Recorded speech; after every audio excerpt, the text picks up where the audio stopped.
Mas, queridos irmãos, a palavra hoje, mais uma vez, se baseia no texto lido. Os irmãos se lembram que a última palavra falamos sobre o galardão que Deus dá às pessoas. Deus não deixa ninguém sem um galardão. Aquele que trabalha na sua obra recebe o galardão. De uma forma ou de outra, Jesus disse: aquele que der um copo de água fria, olha só, irmão, é uma coisa que é muito, digamos assim, o custo é muito pequeno.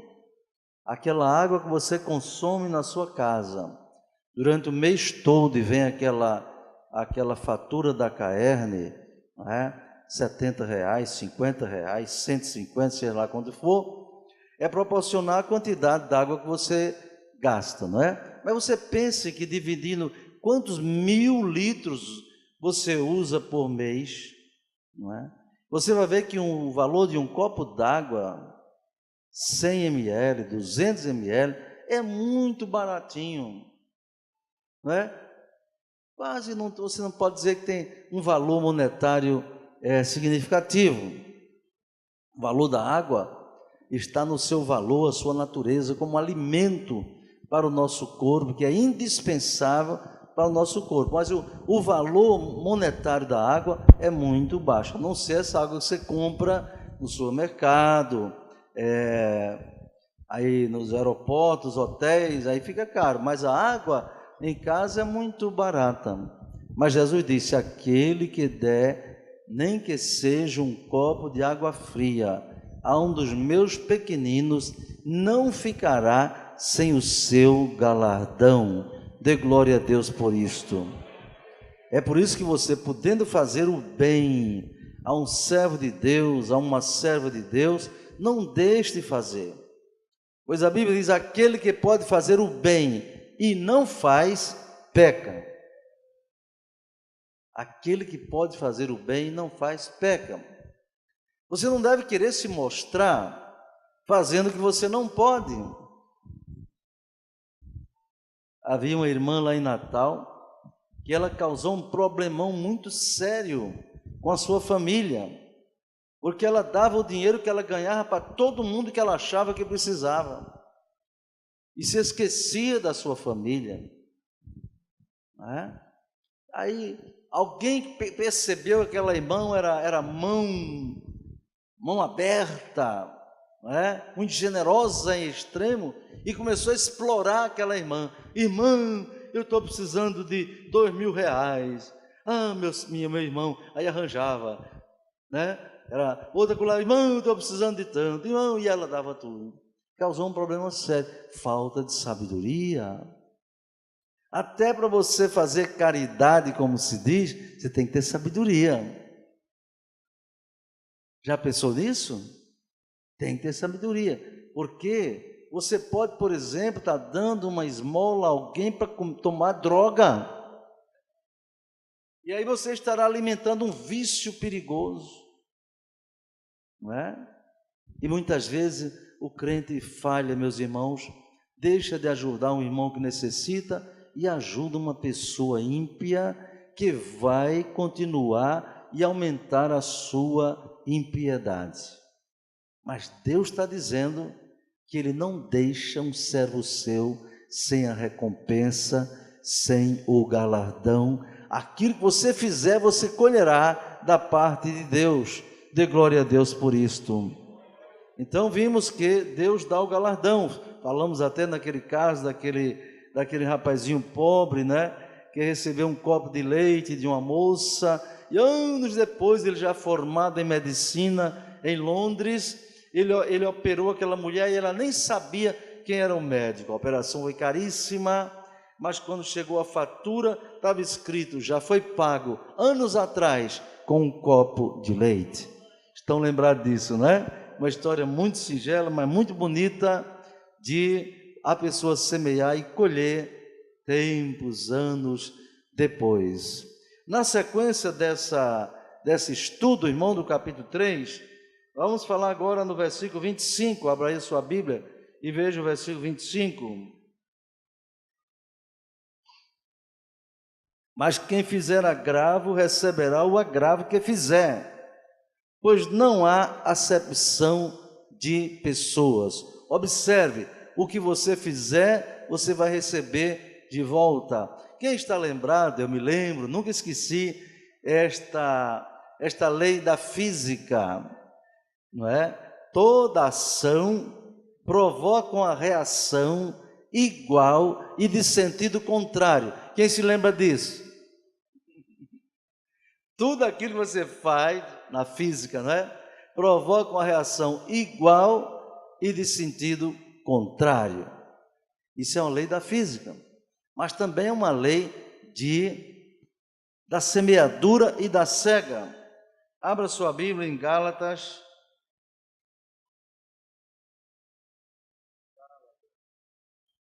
Depois de Coríntios, não é? Depois da Epístola de Paulo aos Coríntios, primeiro e segundo, aí vem o livro de Gálatas, antes de Efésios. Antes de Efésios, vamos ler aqui, porque doutrina não se ensina somente falando, mas principalmente abrindo a palavra de Deus. Gálatas 6 e 7. Diz assim, vamos ler comigo, meus irmãos? Eu digo 2, vocês leem comigo. 1, 2. Não erreis, Deus não se deixa escarnecer, porque tudo que o homem semear, isso também se fará. O 8. Porque o que semeia na sua carne, da carne se fará corrupção, mas o que semeia no Espírito, do Espírito se fará a vida eterna. O 9. E não nos cansemos de fazer o bem, porque a seu tempo ceifaremos, se não houvermos desfalecido. O 10. Então, enquanto temos tempo, façamos o bem a todos, mas principalmente aos domésticos da fé. Dê glória a Deus por isso. Aí está em Gálatas 6, 7 a 10, a lei da semeadura e da cega. O que você planta é o que você colhe. Aí lá o Paulo está dizendo, se você fizer agravo, você semear agravo, o que é que você vai colher? Você vai colher agravo. Você faz o mal a alguém, o mal vai voltar para você. Mesmo que você se arrependa, saiba disso. As consequências virão.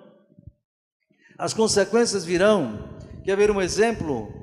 Um dos nossos irmãos que foi assassinado a semana passada, se não me engano, ou a semana atrasada, um servo de Deus, servindo ao Senhor na igreja, não é? Direitinho, fazendo trabalho, ao lado da sua família. Ele agora era um salvo. Dava testemunho de salvo, porém eu soube que na vida pregressa ele semeou alguma coisa ruim. Ele plantou alguma coisa ruim. Agora a sua vida era outra. Quem está em Cristo, nova criatura é. As coisas velhas já passaram, que tudo se fez novo, salvo, lavado, remido no sangue de Jesus, nome escrito no livro da vida. Mas daqueles 3, 4, 5 anos atrás, quando ele viveu na vida da marginalidade, ele plantou uma semente ruim. E alguém resolveu vingar-se dele. E os anos foram passando e o vingador, não é? O inimigo dele aguardou o momento oportuno para se vingar do que ele fez com alguém em épocas passadas, quando não era crente em Jesus. Ele não tinha mais nada a ver com aquilo diante de Deus, porém, as consequências chegaram.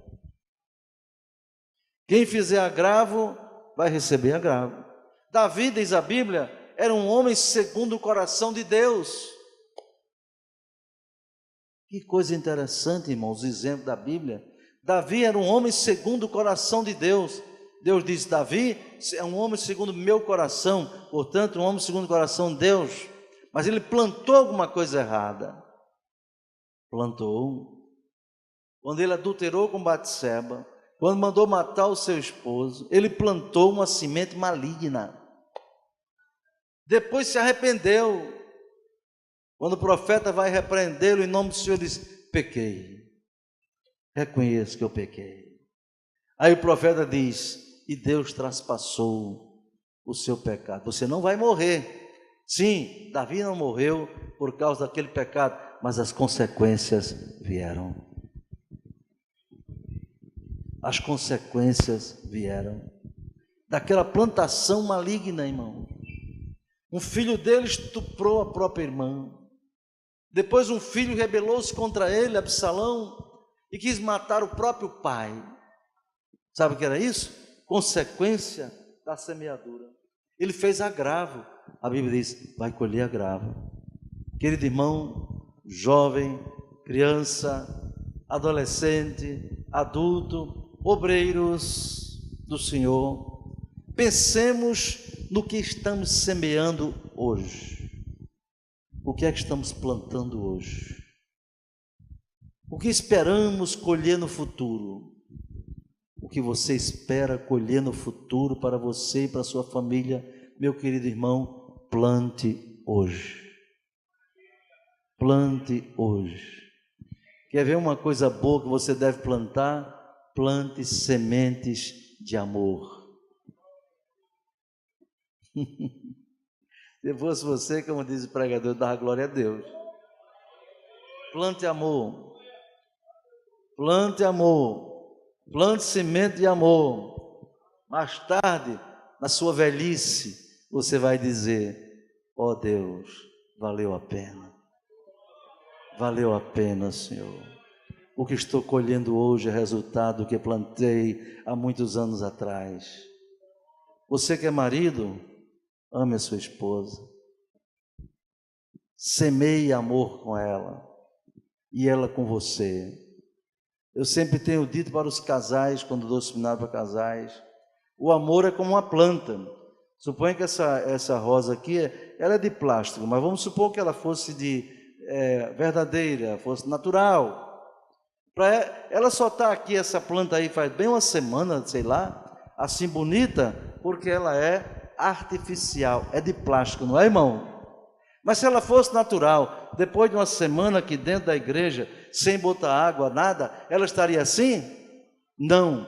Então, para uma planta crescer, viçosa, bonita e dar fruto, precisa ser de água, precisa de adubo, precisa de calor, precisa de cuidados.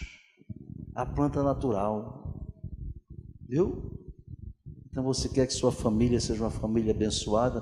Plante amor na sua família, meu irmão. Plante amor com a sua esposa, plante amor com seu marido, plante amor com seus filhos. Você que é filho, plante amor com seus pais.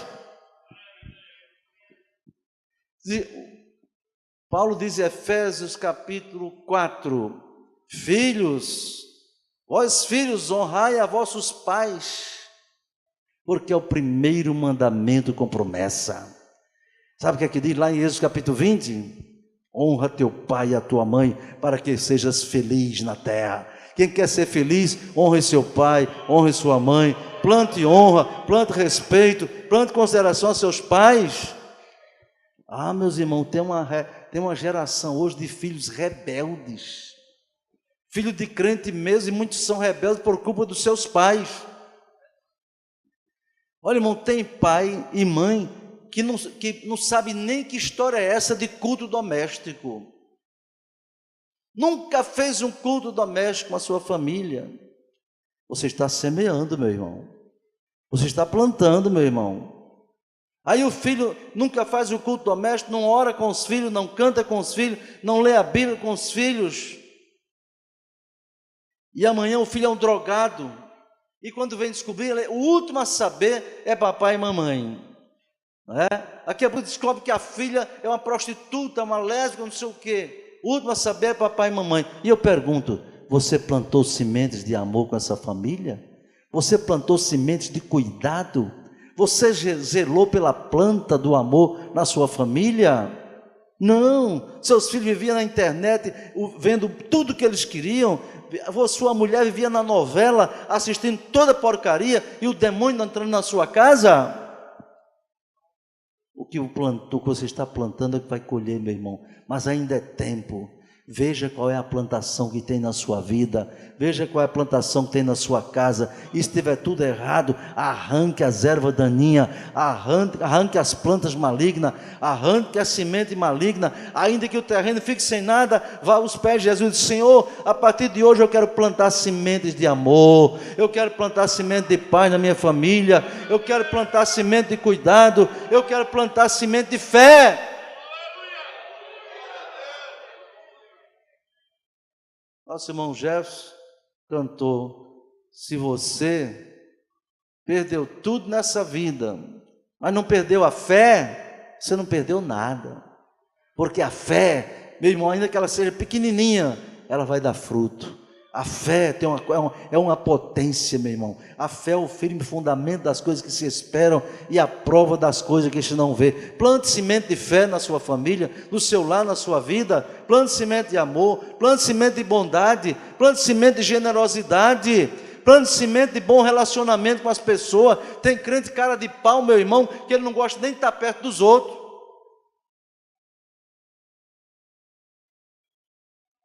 Tem irmã, o Salmo 23 diz que a tua mulher será como uma videira, com planta de oliveira, com a videira frutífera, não é? Ao lado da tua casa.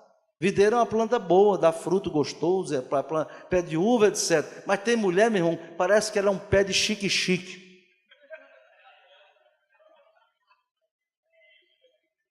Misericórdia. Sabe o que é pé de chique-chique, meu irmão? É um pé cheio de espinho. Você não pode chegar perto dela. O irmão me disse: mas pastor, minha mulher, olha pastor, minha mulher só Deus suporta. Não me separei ainda por causa dos meus filhos. Mas homem, o que é isso? Você não casou com ela, namorou com ela, não gostou dela, como é que agora? Pastor, mas ela é uma mulher terrível. Às vezes eu quero fazer um carinho nela, ela diz: vai para lá. É chique-chique. É chique-chique. Olha, rapaz, cadê os rapazes? Desapareceu tudinho? Ora a Deus para não casar com um pé de chique-chique, viu? Ora a Deus para não casar com uma moça, com uma mulher que seja um chique-chique, é uma desgraça. Você não vai ter carinho nunca nem amor. É uma miséria. Mas tem homem também, meu irmão. Tem homem que é facheiro, é planta semelhante, cheio de espinha. Vai para lá, não sei o quê. Está plantando agora, vai colher depois. Aqui está dizendo: se você fizer agravo, você vai colher agravo. É a lei da semeadura e da cega. Essa lei é infalível, meu irmão. É como a lei de causa e efeito. Tenha muito cuidado, tá certo? Então o assunto está inserido dentro do contexto dos conselhos de Paulo aos patrões crentes. Aos patrões crentes, né? Dizendo que deve tratar bem os servos, os patrões, etc., porque para com Deus não há acepção de pessoa. É o que ele está dizendo aqui, não é? É o que ele está dizendo aqui nesse texto que nós estamos comentando, não é? Sabendo que você vai receber do Senhor o galardão. Aí o versículo seguinte: vós senhores, olha aí, vós senhores, aí começa. Vós, senhores, do capítulo 4, versículo 1, fazei o que for de justiça e equidade a vossos servos, sabendo que também tendes um Senhor nos céus. Está vendo? É assim, irmãos. De uma forma ou de outra, não é? Nem todo mundo tem empregados ou empregadas, servos ou servas, funcionários, mas boa parte dos irmãos Deus tem abençoado.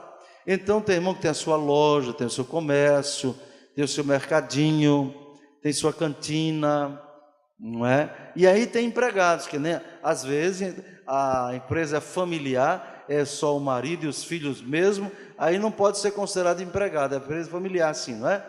Mas existe as pessoas que têm empregados no seu comércio, na sua loja, na sua empresa, ou existe pessoas que são funcionários públicos e tem cargo de liderança, como eu tive, cargos importantíssimos na universidade. Fui diretor de pessoal, fui pró-reitor, fui secretário de administração do Natal, secretário de planejamento, graças a Deus, só para falar alguns. Então tinha pessoas que estavam subordinadas a mim. E aí, aquelas pessoas eram consideradas meus servos ali, ainda que momentaneamente, porque na realidade são servos do Estado, da Prefeitura, mas você tem uma empresa particular, aquelas pessoas são empregadas suas, são seus empregados, ou então, na sua casa você tem um empregado, tem uma empregada doméstica, não é? E assim, a pessoa tem uma fazenda, então tem as pessoas que cuidam da sua fazenda, isso aí são empregados. Aí a palavra de Deus está dizendo, eu disse a vocês, isso aqui é um manual para tudo na vida. Ensina como os pais devem cuidar dos filhos, como os filhos devem se relacionar com os pais, o marido com a esposa com o marido, não é? Como deve tratar os mais velhos na igreja, terceira idade, como tratar os jovens, como tratar as crianças, está tudo na Bíblia. E agora chegou o momento de reforçar a conduta cristã dos patrões, as pessoas que têm empregados. Então aqui está dizendo que deve tratar com o que for de justiça, fazei o que for de justiça. O que é de justiça, meu irmão? Porque para com Deus não há acepção de pessoa. Por exemplo, imagina aí como é você tratar seu empregado com justiça. É você valorizar não apenas os deveres do empregado. Você tem o direito de exigir os deveres dele, aquilo que ele tem que fazer, mas se lembre que ele tem direitos. Fazer de justiça é, acima de tudo, respeitar os direitos do servo, os direitos do empregado. Isso aqui, meu irmão, é uma norma elevadíssima para aquele tempo. Era uma coisa revolucionária.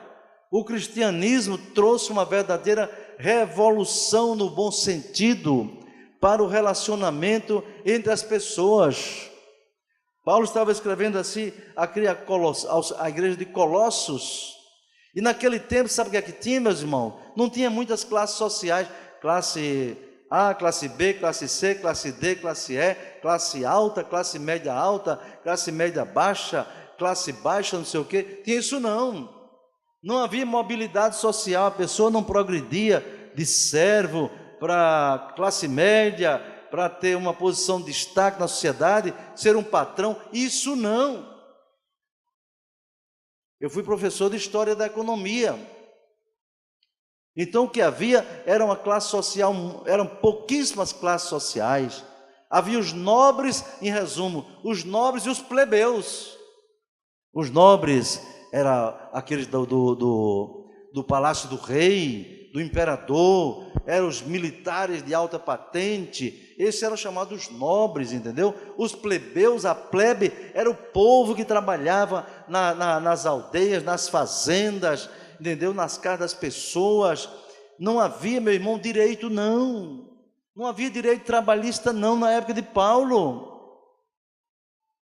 Agora só em 1940 foi que Getúlio Vargas, não é? Criou as leis trabalhistas no Brasil para garantir os direitos e deveres, os direitos dos empregados.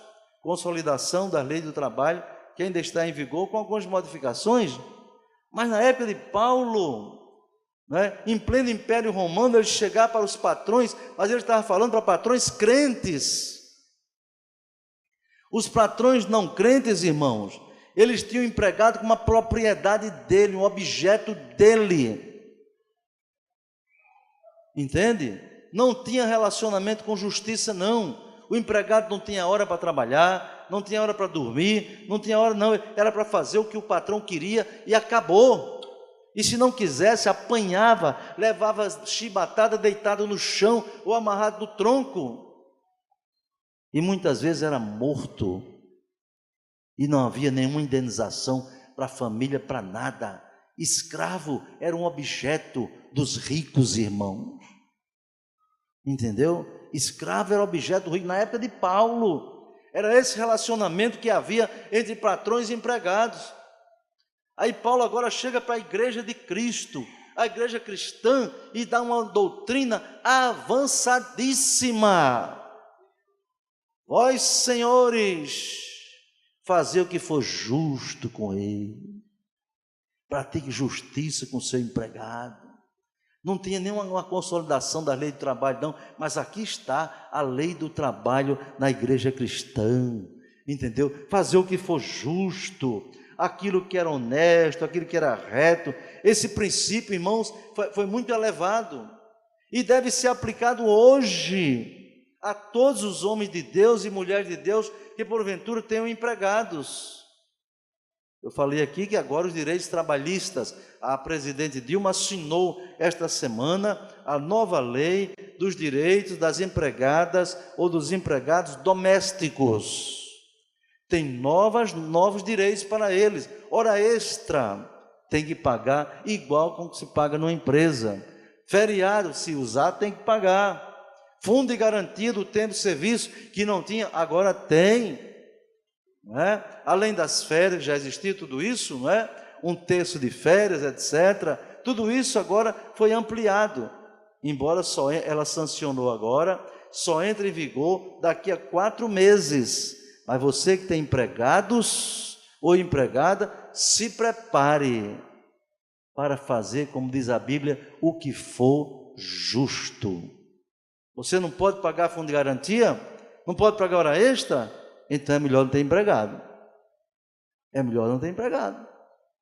Entende? Porque aqui está dizendo fazer o que for justo, é respeitar os dinheiros, não é? Tudo pode ser aplicado aos lares, às empresas dos irmãos, à igreja do Senhor Jesus. Acabou-se aquele tempo em que a irmã que zelava a igreja, não é? Não cobrava direito, nada, eu quero dizer que zela a igreja dando 8 horas de trabalho por dia. É diferente de uma irmã que só vai lá 3 vezes por semana limpar a igreja, aí é um trabalho diferenciado, não é?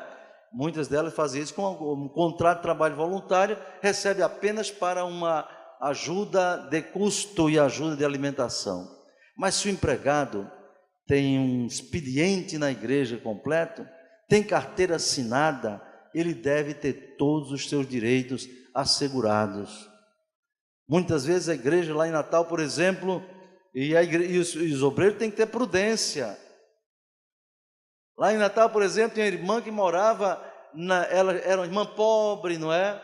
Morava aí não tinha para onde morar, e atrás da igreja tem uma casinha, o pastor deu uma casa para ela morar. Não fez o benefício? Fez o benefício, ela não tinha onde morar, não podia pagar aluguel, aí então deu-se uma casa para ela morar na igreja. Os filhos eram pequenos, ela foi ali, os filhos foram crescendo, depois a mãe morreu. Sabe o que aconteceu? Uma filha colocou a igreja na justiça para cobrar todos os direitos trabalhistas pela mãe e pela família. Escute, a igreja teve que pagar. Quando eu cheguei aqui, havia alguns irmãos morando em algumas congregações, inclusive lá em Boa Vista, lá em Monte Castelo 1. Disse, isso não dá certo. Não queremos ninguém morando na igreja, que eu já sei das experiências que aconteceram em Natal. Porque quando a pessoa está na miséria, irmão, ela se ajoelha diante de você, irmão, me arranje um emprego, me arranje um lugarzinho para morar. Mas depois que a coisa melhora tudo e tal, e muitas vezes você precisa dispensar aquela pessoa, aí ela agora se volta contra você. Então você tem que fazer o que é justo. O que é justo é dar os direitos, mas também você não dê além do direito. Não dê além do direito. Eu tenho um irmão que trabalha na Justiça do Trabalho. Aliás, está aposentado, né? Ele é advogado. Ele disse, olha, Linaldo, já vi o juiz dizer em questões trabalhistas, questões sérias que eu estive presente, em que o patrão perdeu, porque deu além do que o empregado tinha direito.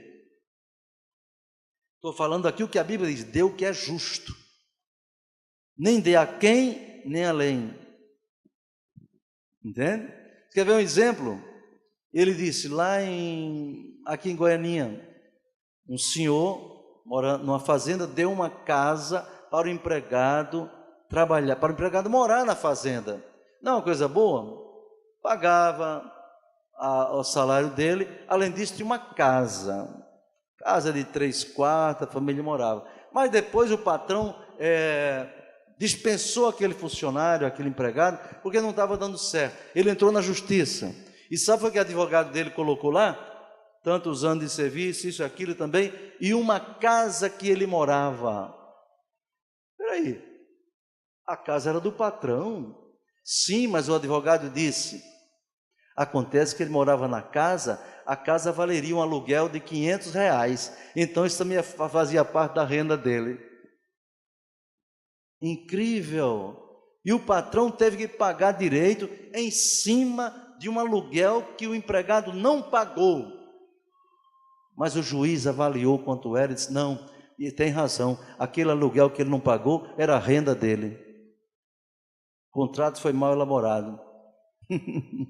Então não dê além do que é para dar, tá certo? Se você pode amanhã ser cobrado por isso. Você pode ser generoso em alguma coisa, um presente, mas em matéria de salário, seja justo. Não pague menos, nem pague mais, porque se você pagar mais, amanhã você vai ser indenizado pelo que você pagou a mais. Então o que é justo, é o que está dizendo aqui a palavra de Deus. É muito sério. Deus não faz acepção de pessoas. A igreja não pode fazer acepção de pessoas. Já me perguntaram uma vez num debate na universidade, um debate que a plateia era formada de muitos homossexuais, gays e lésbicas. Então veio uma pergunta, era pergunta assim, verbal ou por escrito, uma pergunta dizia, pastor, se chegar um casal de gays na sua igreja, o senhor recebe? Primeiro, eu não fui dizer que não é casal para não chocar, porque casal tem que ser homem e mulher. Homem com homem não é casal, é uma parelha, é um par, uma pareia, como diz o povo. Mas para não chocar, eu disse, recebo sim.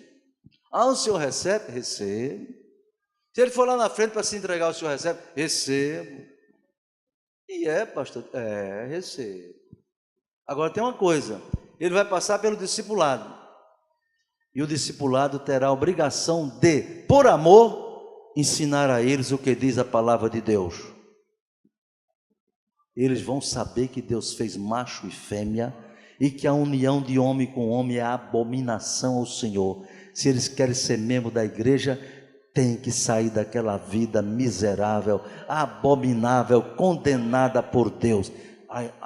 Tiveram que dizer, recebo, mas a igreja tem normas, a igreja tem regras bíblicas, a igreja tem princípios bíblicos. Se um gay quer ir para uma igreja, tem igreja de gays. O pastor é gay, vive com um homem, ou a pastora vive com a outra pastora.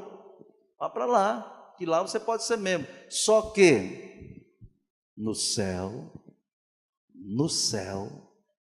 diz a Bíblia no Apocalipse, ali não entrará a abominação. Capítulo 22 do Apocalipse diz, ficarão de fora os mentirosos, os feiticeiros, os homicidas, ficarão de fora os cães. Sabe o que é os cães? É linguagem pesada da Bíblia, linguagem antiga. Não é cachorro labrador, nem pastor alemão, não. Você puxa a referência para Deuteronômio, lá em Deuteronômio dizia assim, você não deve receber, no meu povo não deve receber salário de rameira, nem salário de cão. Rameira é prostituta, cão é homossexual. É assim a linguagem bíblica. Alguém for me botar na justiça por isso, eu vou ler diante do juiz, me pedir para o meu advogado, leia a Bíblia aí. É linguagem bíblica, excelência. É linguagem bíblica. Ter cuidado, né, meu irmão? Agora, a igreja não pode fazer exceção, mas tem que mostrar o que é correto, tem que mostrar o que é reto, tem que mostrar o que a palavra de Deus ensina. fazei o que é de justiça, é o que está dizendo a palavra do Senhor. Vamos ver outro item. Fazer o que for de equidade. Equidade é uma palavra que é o contrário de iniquidade, entende?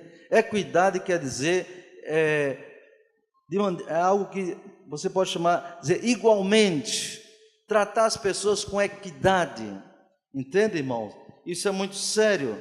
Então, Paulo naquele tempo mostrou uma lei como essa, que só veio ser aplicada no Brasil em 1940. Paulo, há 2000 anos e tanto, já tinha uma lei trabalhista, irmão. Já tinha uma lei trabalhista para os patrões e para os empregados. Há pouco tempo falamos sobre os deveres dos servos, não é? Dizendo, faça para Deus e não para os homens. Agora está dizendo o patrão, cuidado, não faça agravo, aqui está escrito, não é? Vós, senhores, fazei o que for de justiça e equidade a vossos servos, sabendo que também tendes um Senhor no céu. Veja que coisa avançadíssima, irmão. Eu tenho que tratar bem os meus empregados no meu relacionamento, porque eu sei que ele é meu servo, humanamente falando, mas eu sou servo de Deus. E tem mais, se for um empregado crente, eu e ele somos servos de Deus. Dê glória a Deus por isto, não é? Às vezes, em certas casas de família, a relação do patrão crente com a empregada é conflituosa. É melhor você dispensar do que viver em conflito com tua empregada. Deus não se agrada disso. Imagina a patroa brigando com a empregada crente. A empregada canta no coral, a irmã canta no conjunto. E como é que as duas vão para o céu desse jeito brigando? Às vezes vieram para buscar a igreja, uma sobe e outra fica. Ou fica as duas. Mas eu sei de casos de empregadas que ganharam as suas senhoras para Jesus, pelo seu testemunho, pela sua conduta cristã, ética, moral, respeitosa. Os patrões valorizaram aquelas pessoas. Outros não, tratam mal. Mas Paulo disse, se você é servo e tiver a ocasião de poder se libertar, aproveite. Peça a Deus para ter um emprego melhor. E para ter um emprego melhor, meu irmão, você tem que estudar. Você tem que fazer a sua parte, não é verdade, irmão? Eu sempre aconselho, estude, gente. Estude para ter um emprego melhor, para ter uma renda melhor para você e para a sua família. Não se acomode. Você ganha salário mínimo, não se acomode. Dê graças a Deus, não murmure, não maldiga, mas faça esforço para passar para um outro nível, não é? Isso é muito bonito, viu? Eu acho muito bonito ver aquelas histórias de superação. Pessoas que eram empregados e hoje são dono da loja.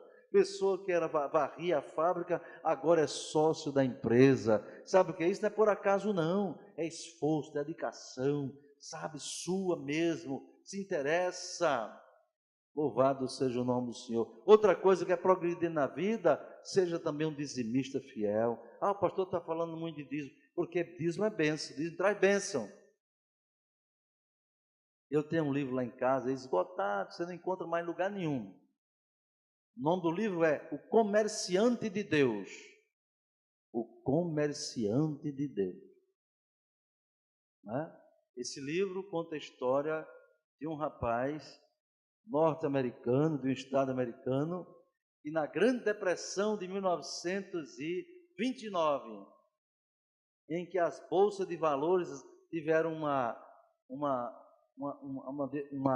derrota, as empresas fracassaram, milhares de empregados foram para fora, as empresas faliram, a economia americana falia, como nem do mundo, aliás, né? A Grande Depressão de 1929, e aquele rapaz estava na casa do pai dele, não é? E o pai disse, meu filho, o jeito que tem é você ir para a cidade vizinha, e ele morava no interior, para você arranjar um emprego, porque aqui a coisa está feia, não tem dinheiro para comprar comida, nada. Só que era família crente, viu, irmão? Família de servo de Deus.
Para você não trabalhar e dedicar esse dia a buscar a presença de Deus. O domingo nosso, por exemplo. Então, um sétimo do seu tempo e um décimo do seu salário. E tudo que você ganhar, você entregue para Deus e você vai prosperar. Aquele rapaz disse: Senhor, irmão, muito obrigado pelo conselho. Chegou na cidade, começou a procurar emprego. Bateu uma porta, não tinha, batia noutra, não tinha. Chegou num que tinha uma tornearia mecânica. Ele falou com o homem lá, um gerente, olha, eu gostaria de trabalhar aqui. Ele ficou bem trabalhando com máquinas. E ele disse: você fez curso aonde? Eu não tenho curso não, mas eu gosto de trabalhar com máquinas. Eu estou... Mas não estava trabalhando na máquina, não. Era um ajudante para trabalhar lá, na limpeza e tal. Sabe? Eu estou precisando de um zelador. Quer vir? Quero. Era a porta que estava abrindo, na verdade. Ele aproveitou. Primeira semana recebeu aquele saláriozinho. Olha o que o velhinho me disse: 10%, procurou uma igreja, pegar uma igreja. E assim, segunda semana, certo. Lá para as tantas, ele varrendo por ali, limpando, aí entrou na área de produção das máquinas. Ele disse assim, ele começou a observar uma máquina. Observou, aí disse assim para o encarregado: olha, aquela máquina ali, se mudasse aquela polia, botasse uma peça maior, ela funcionava melhor. Quem é você, rapaz, para entender de máquina? Não, eu só estou dando uma opinião. Aí alguém foi, chamou o gerente e disse: rapaz, aquele camarada com lado disse que se mexesse naquela peça ficava melhor. O rapaz disse: realmente a produção está fraca. Será que mudando essa peça melhora? Aí resolveram ouvir a sugestão do crente, o crentinho. Aí quando mudaram a peça lá, aí a máquina, a produção duplicou, triplicou. Aí o gerente disse: rapaz, vem cá. Você disse que não tinha curso e dá uma opinião dessa, melhorou tudo aí, que negócio é esse? Não, é porque eu sou, desde menino que eu gosto de mexer em máquina, mexo nas coisas, monto e tal. Rapaz, você não vai ficar zelando não, vai trabalhar comigo aqui na produção, vem para cá. Falou com o dono, esse rapaz vai trabalhar comigo aqui agora. Aí foi que ele gostou mesmo. Começou a dar opinião em máquina, ajeitar, mexer e tal. E depois, resultado, resumindo, ele passou a trabalhar na produção. Depois aquele chefe da produção teve que sair. E sabe quem ficou como o chefe da produção? Ele ficou, mas todo o salário dele, que ele dava o dízimo, e aumentou tanto que ele disse assim: meu Deus, se tu me abençoares, meu Deus, eu não quero dar só 10% não, quero dar mais um pouco. Aí foi, Deus abençoou. Resumindo, ele acabou sendo sócio daquela empresa, e Deus só abençoando. Depois, um dia, ele era o sócio, passou a ser majoritário e passou a ser o dono da empresa. E disse: Senhor, se não faltar nada, para mim, eu que sei de onde eu vim, eu não quero só dar 10%, quero dar 20%. Você não é obrigado a fazer isso não, viu, irmão? Isso não é doutrina, isso é uma experiência daquele homem que chamava-se Letourneau, o comerciante de Deus. Ele passou a dar 20%, depois 30%, os lucros aumentaram tanto, a renda aumentou tanto, a retirada dele, ele começou a dar 60%, 70%. E um dia já a empresa, outra coisa, as empresas dele se multiplicaram, passou a ser 1, 2, 3 grandes empresas que produziam agora esses veículos, essas máquinas chamadas Caterpillar. Quando você viu uma Caterpillar, uma escavadeira com aquela marca Case ou Case, vem dali. Chegou a Guerra Mundial, Segunda Guerra, e os Estados Unidos, para ganhar a guerra lá contra os nazistas, precisava de máquinas mais leves e mais rápidas, porque todo o trator era de esteira. Todo o trator, toda a Caterpillar era de esteira. Letourneau disse, vou criar, eu estou vendo que para ser uma coisa mais rápida, a Caterpillar, o trator tem que ser de pneu. Inventou, foi ele que inventou isso, o trator com pneumático, pneu de ar. E aí começou a produzir, e as compras que o governo americano fez à empresa dele foram tão grandes, meus irmãos, que os seus lucros multiplicaram não sei quantos milhares de vezes na Guerra Mundial. Mas sabe o que ele começou? Saiu com uma trouxinha nas costas. Mas deu 1/7 para Deus e 10% do seu salário. Ele deu muito mais. Um dia ele chamou o seu contador e disse, escreva aí, da minha empresa agora, daquilo que for a minha renda, eu quero dar 10% e nem 70%, e meus filhos não podem, e ninguém pode revogar. O contador disse, seu fulano, o senhor está bem de saúde? Estou sim. Por quê? O senhor está escrevendo um negócio desse? Não pode. Eu estou dizendo que escreva aí. Para você ter uma ideia como Deus abençoou o homem, ele caiu de um avião, caiu no avião particular dele, pá, quebrou-se todo, pronto, acabou agora. Acabou não. Os médicos remendaram ele todinho, depois ele estava voando de novo. Voando de novo, fazendo a obra de Deus. Mas tem uma coisa, da renda da empresa dele saíram centenas de hospitais cristãos que ele financiou, centenas de missionários no mundo que a sua empresa financiava. Isso é gratidão a Deus, meu irmão. Quando eu fico hoje vendo alguém que está achando ruim, está dando 50 euros. Eu vejo alguém reclamando, está dando 50 euros, 150 reais para a obra, está reclamando. Irmão, tenha fé. O que você investir no reino de Deus, você vai receber galardão. Dê glória a Deus por isso. Fazer o que for justo, fazer o que for de equidade. Está certo, meu irmão? É isso, assim que o cristão deve tratar os seus empregados, com justiça, com amor. Está entendendo? Fazendo com ele o que queria que fizesse com seu filho. Fizesse com a sua filha, com respeito, com dignidade. Não precisa ser bonzinho, não. O juiz disse para meu irmão Eliel, o patrão não deve ser bonzinho, o patrão deve ser justo. E ele aprendeu essa regra. Patrão não é para ser bonzinho, é para ser justo. Faça o que é justo e Deus vai te abençoar, meu irmão. Amém? Próxima semana voltaremos, se Deus quiser, e Jesus não houver voltado, não é?